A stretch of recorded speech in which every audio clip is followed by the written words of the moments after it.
A very warm welcome to you at home. I am Musam Kalipi and this is Afroshowbiz News, the show that keeps you in the know about all things art and entertainment from around Africa and the diaspora. As always, we love hearing from you, so send us those emails at afroshowbiznews@sabc.co.za. Also follow us on Twitter. Our handle is @AfroShowbizNews. Time now for today's headlines. 54 Sudanese refugees sue producers for drama The Good Life. The 27th edition of the Dance Umbrella Festival rocks South Africa. And India threatens action against BBC for airing a rape gang film. 54 Sudanese refugees now living in the United States of America are suing producers of the drama The Good Life. The film tells a story about an American woman who helps a group of former Sudanese child soldiers now living in around Atlanta. The refugees say they deserve to be compensated, joint authors of the film.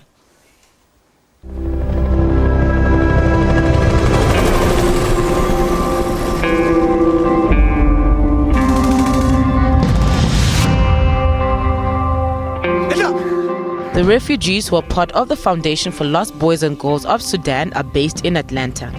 The 54 refugees filed the suit last month alleging breach of contract and breach of faith. The lawsuit names producers Ron Howard, Brian Grazer and screenwriter Margaret Nagel as well as others. The issues in the lawsuit go back more than a decade to when the concept behind the film was first developed. The suit claims that the 54 refugees they support partnered with the accused to develop a screenplay for a film that would raise public awareness about the plight of Sudanese refugees. No, I'm not married. I provide for myself. Your survival skills are very impressive. Thanks. I'll call you tomorrow morning and we'll start the job hunt. I need your help. Are there any dangerous animals in this area? Such as? Lions. No, there's no lions here. You're safe. The foundation was formed to use the proceeds of the movie fundraising efforts to fund schools and other causes in South Sudan. However, neither the refugees nor the foundation have been compensated for sharing their traumatic personal stories and assisting with the creation You of need the to be script. here with us. You don't have an appointment. Who do I have to screw around here to see an immigration supervisor? Me. Thanks, Cupcake. The Good Life follows 4 refugees as they flee soldiers, travel hundreds of miles to a camp and eventually find their way to the United States, where they strive to start a new life with the help of employment counselor played by Reese Witherspoon. Definitely. 2 of the 4 actors who play in the movie are real-life lost boys. About 2.5 million Sudanese have died as a result of the genocide and terrorist attacks. This left thousands of orphans with no resource to face incredible hardships. Some of these orphans who survived banded together to form part of the Lost Boys and Girls of Sudan. Holy crap! You can't just break into somebody's house! There is a reason you do not have a husband. Okay, thank you so much. Kenyan filmmakers are breaking through to the international market. The award-winning Kenyan film Strength of a Woman will screen at next month's Global Health Week at Johns Hopkins University in Baltimore, USA. The film has already been shown at the American Film Market and the Berlin International Film Festival. When I was a little girl, my mother took care of me. She protected me. She was the only one I knew. The screen will take place from the 1st to the 6th of April. This will be a key milestone and indication that the Kenyan filmmakers and films are breaking through to the international market. The movie follows the story of 16-year-old Julia, who is an emotionally traumatized girl being raised by a financially struggling mother and an abusive father. Compelling and humorous, Strength of a Woman is a story about the power of determination, hope, and If your mother courage. doesn't pay last year's balance, then I'll have no option but to send you home, right? Give me the money! Julia's determination to gain an education and have a better life becomes her driving force to change her life forever, despite growing up in an environment of poverty. Explicitly celebrating the act of courage and determination by one ordinary woman, the film is sure to inspire all women from all walks of life. I'll make sure you go back to school. Get out of my house! Get out of my house! He's at it again. Strength of a Woman won 5 awards during the 2014 Kalasha Awards for Best Feature Film, Best Director, Best Actress, Best Lighting, and Best Original Score. The film is said to be the centerpiece of the International Women's Day celebration as the world celebrates the numerous gains and progress made to combat violence against women and advocate for women empowerment and education. I'll take care of you.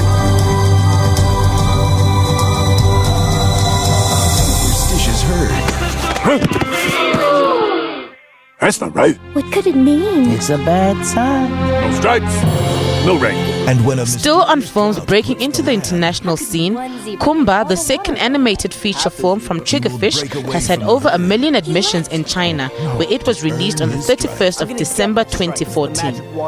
I'm sure we're going the right way. He will discover a vast, beautiful world You're saying you can get us to a water hole? filled with new friends What is that, Dad? Fascinating. Something wrong with being different? and great danger.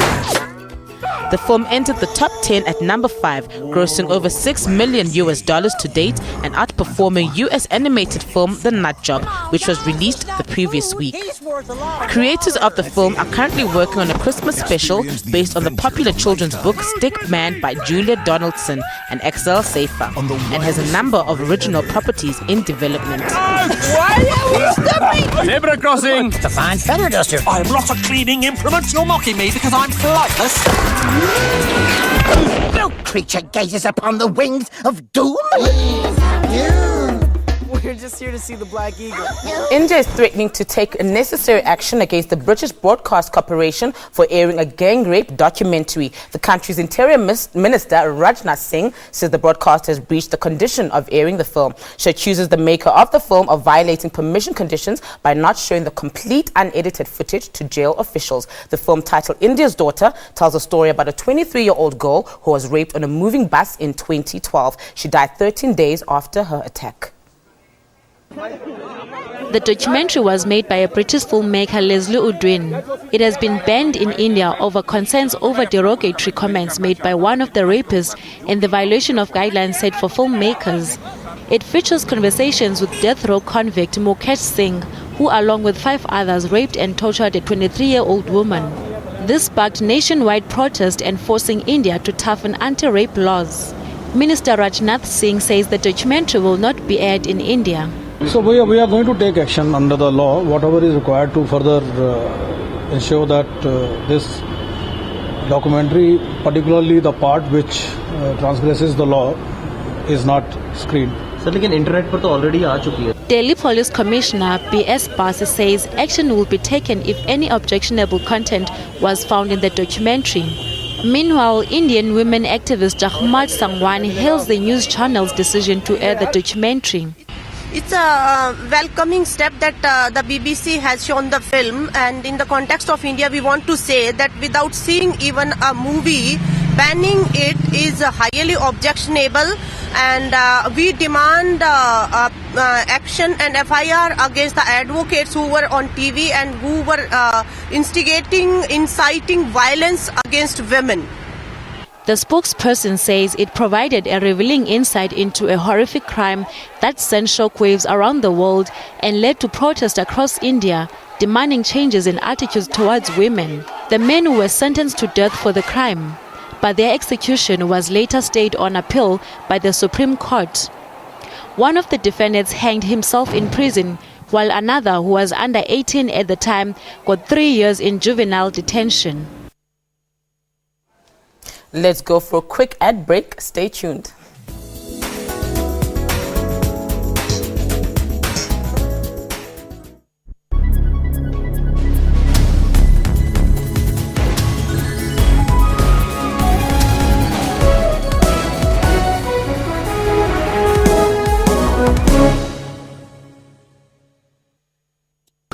There are places some are afraid to go. Discussions some are afraid to have. Leave the house. We're not going to say anything further than this. But some have the courage to open their eyes. To go to those places, have those discussions. You're pulling at least 18 hours a day? Because sometimes perceptions need to be altered. It's been dubbed the trial of the century. And when you get to a press conference, they were hoping that that would stem the tide. Stories need to be told in a language everyone can understand. Once you have religious power, you can abuse people. But they have got benefits.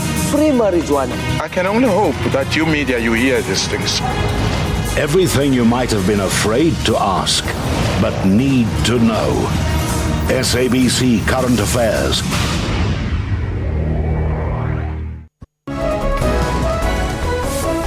exams monitoring body Manusi is withholding the results from 69 exam centers where group copying is suspected. 39 of them are in KwaZulu-Natal. This is the first time that the rollout of CAPS has reached grade 12, and that's why the assessment is being rolled out now. A slight recovery is expected this year with improving labor relations and gradually stronger exports. National Treasury expects the economy to grow at 2.5% this year. Electricity tariffs will rise by almost 13% this year and not the 8% initially announced. The energy regulator granted Eskom this increase to help the utility raise funds to plug a financial shortfall. Catch all news locally and internationally. Tune into SABC, your #1 news channel. News at 8 from Monday to Sunday.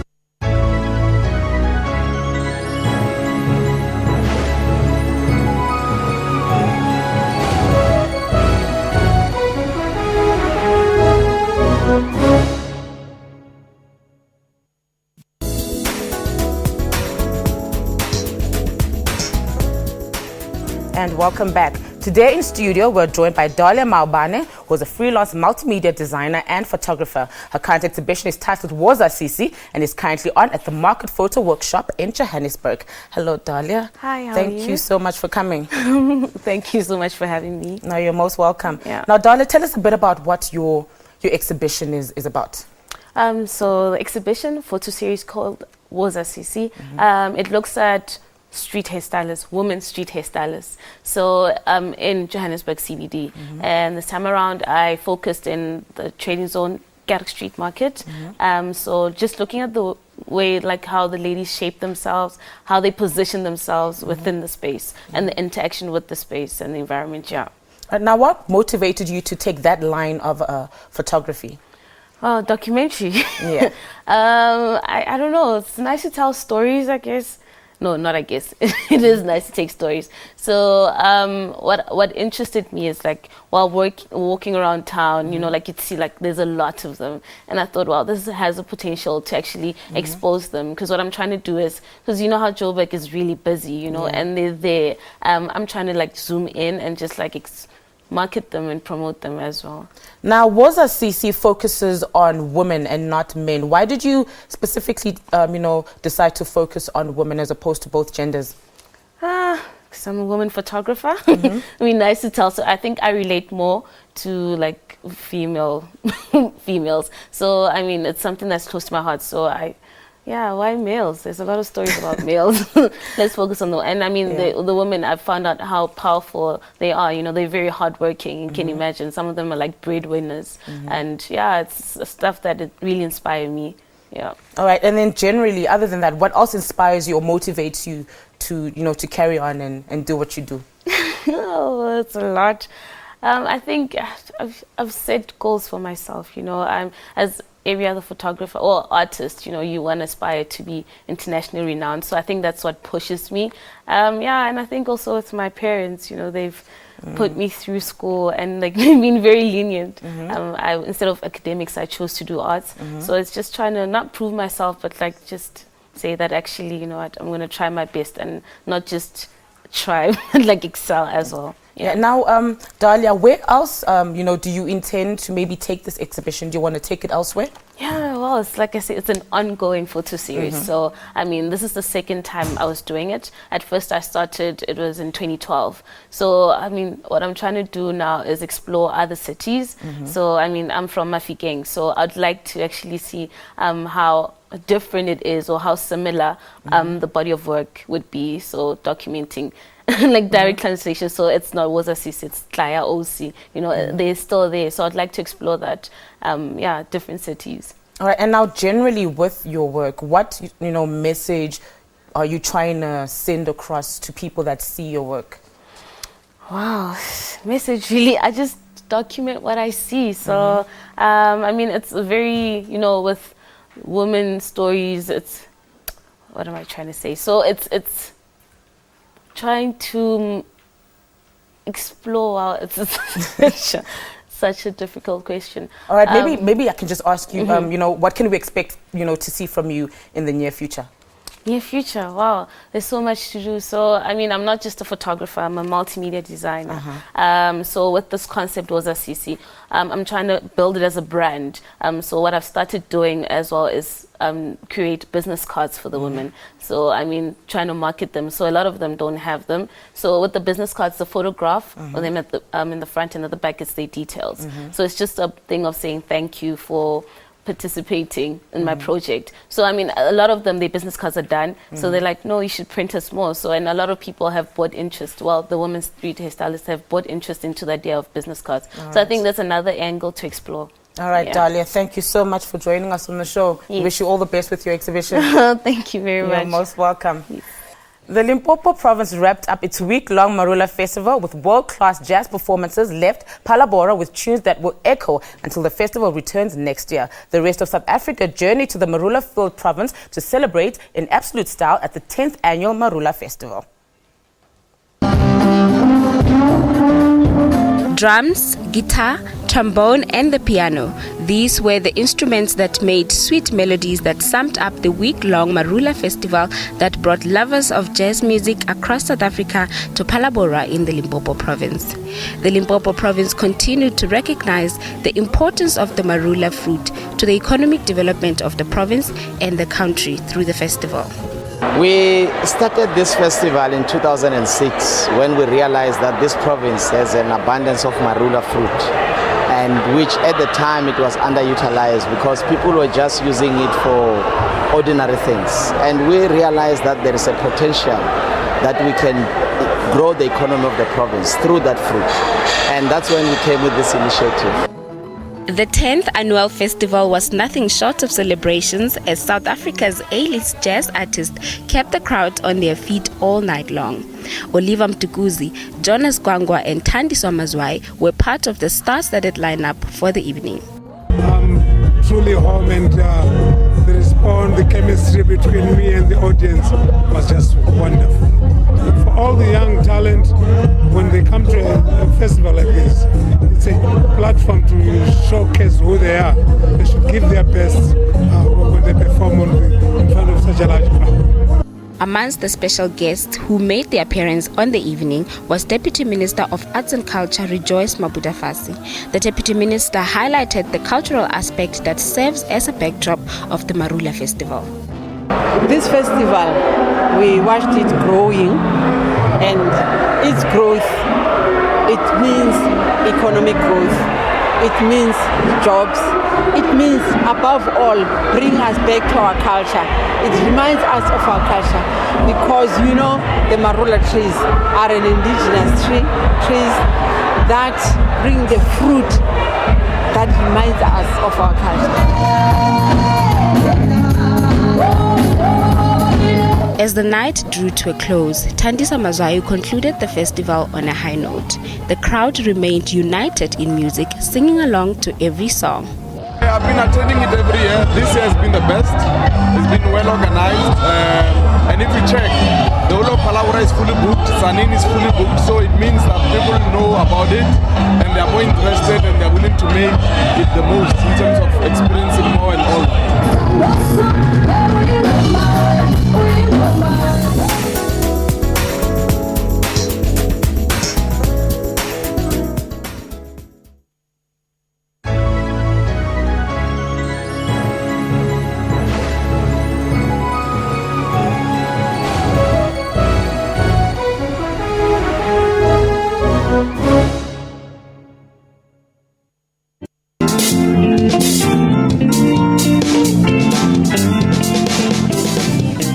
Food for thought, in the words of Ray Davis. Remember, a challenge only becomes an obstacle when you bow to it. Of dedication and perseverance, Abayani Maitakore made history as one of South Africa's best performing matriculants of 2014, attaining 7 distinctions.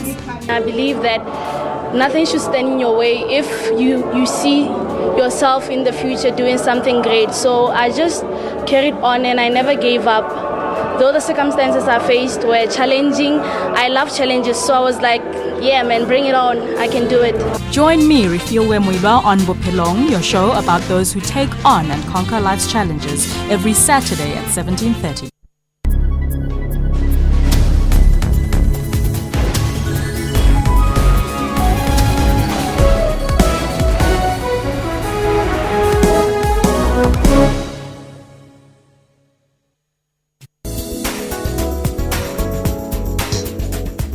And welcome back. The 27th edition of the Dance Umbrella Festival is currently taking place at the Dance Factory, Market Theatre, Soweto Theatre and the MOAD Gallery in the Maboneng Precinct in Johannesburg. The festival ends on the 15th of March.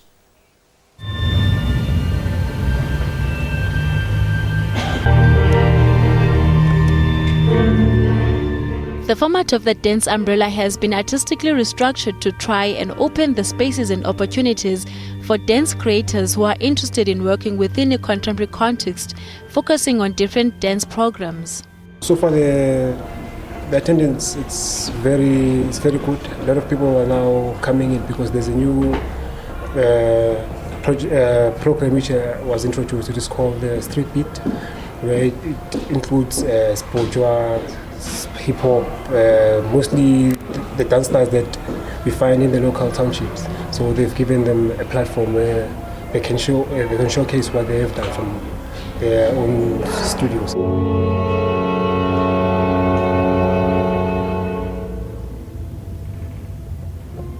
Featured in 2 weeks of exciting contemporary dance and performance art are the new works of 15 commissioned choreographers and international collaborations.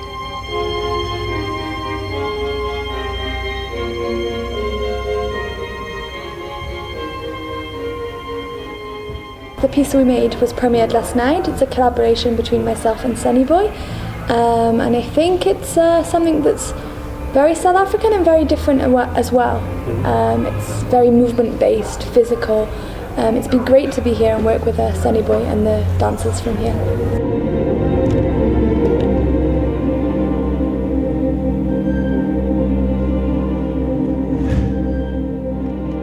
The piece explores the politics, the psychology and the physicality of masculinity. The theory relates to modern male society and examines cultural differences on the topic. Men around the world are faced every day with different challenges, new relationships and interactions where masculinity is tested.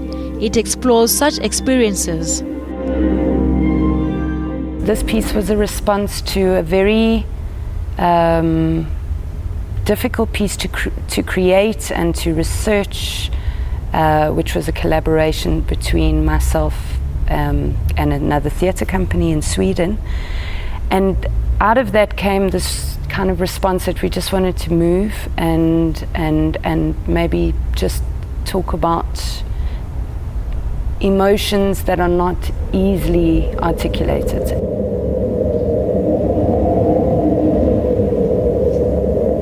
Also included in the jam-packed festival program are other events and highlights, which are face-to-face interviews with choreographers, master classes for dancers, and the workshops around the festival's venue.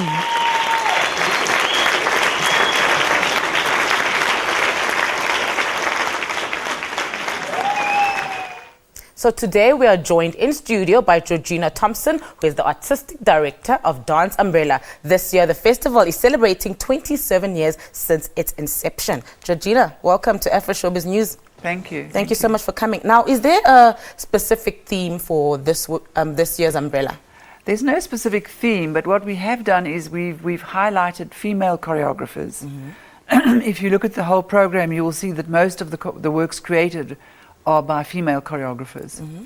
because male choreographers have really been the people that have kind of been the main people making the work. And in mm-hmm. the last 10 years, I've watched how women have really come out and started evolving as choreographers, and that's mm-hmm. what I decided to highlight this year.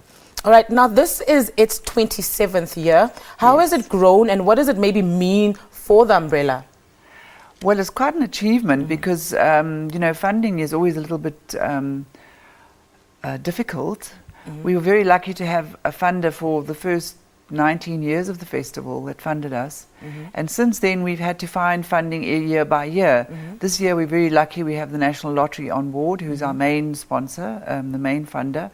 And then we create partnerships with other organizations that we co-produce with people like the Goethe Institute has mm-hmm. funded 3 companies this year, mm-hmm. plus the Writers' Workshop, that kind of thing. So it's kind of negotiating and working in partnership with many people.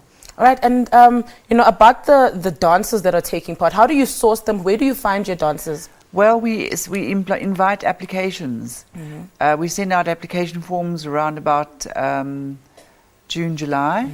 And we then also commission work. So we're watching work all the time, all over the place. And if we see somebody we find interesting, we'll commission them to create a new work.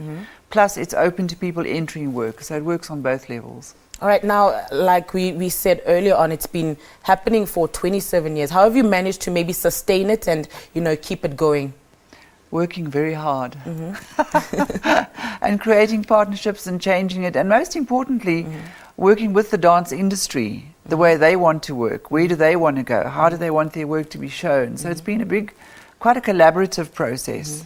So what can we expect to see that's interesting this year that people just must see? What Well, can we the expect Dance to see? Umbrella, it aside from showing the normal dance stuff, it also shows performance art, installation work. Like last night, I saw Mamela Nyamza's new work, Wena Mamela. It's not what one would call a traditional dance piece, but it's absolutely brilliant. Absolutely brilliant. The Tambuka Dance Company from Zimbabwe, they are an also exceptional company. They're coming back to South Africa for the first time in 10 years. They'll be performing here. Those are sort of highlights, but if people want to really look at the program and study it, they can go to our site, which is www.danceforumsouthafrica.co.za, Dance Umbrella, and then they can check everything out. All right, and then about the choreographers, how many of them do you have and where are they from? The commissioned work are 16 choreographers, and they come from all over South Africa. It's Cape Town, Durban, Johannesburg, Eastern Cape. The people on the so-called fringe sections, which is the street dance section, and the young choreographers also come from all over South Africa. All right, and then just briefly, what maybe message do you have for all aspiring dancers in South Africa? You have to work very hard. Of course. And you have to make sure that you understand it's not an easy job, but if you have a passion for it, then you must just go for it, really. Go for it. All right, thank you so much, Georgina, for joining us. Thank you.